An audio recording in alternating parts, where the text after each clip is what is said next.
હું અત્યારે આ શણના કોથળા ઉપર પાણી છાંટું છું રોકી માટે, કેમ કે એને ઠંડક મળી રહે. આ બપોરના ગરમી અને ધમધકતા તડકા વિશે આપણે સૌ જાણીએ છીએ કે અત્યારે કેટલી ગરમી અને લૂ પડે છે, તો એટલા માટે એને ઠંડક મળી રહે એટલા માટે રોજ અમે આ ખાટલા ઉપર શણનો કોથળો પાથરી એની ઉપર પાણી ચડી દઈએ. અત્યારે ચાલી રહી છે કેરીની સિઝન અને અશ્વિન ઉતારે છે અમારા આંબામાંથી કેરી. તો તમે જોઈ શકો છો આ છે અમારી સરસ મજાની આંબાની બાગ ને એમાંથી અત્યારે વેળાઈ રહી છે કેરી.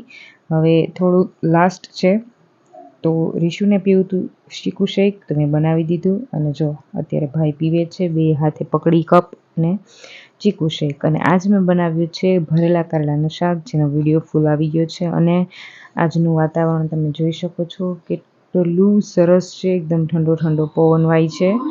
સાંજ બપોર પહેલાં ગરમી પડે છે, બપોર પછી પવન, અને અમે આવી ગયા મમ્મી દીકરો ઉપર અમારા બર્ડ્સ પાસે. આપણે મળીએ નેક્સ્ટ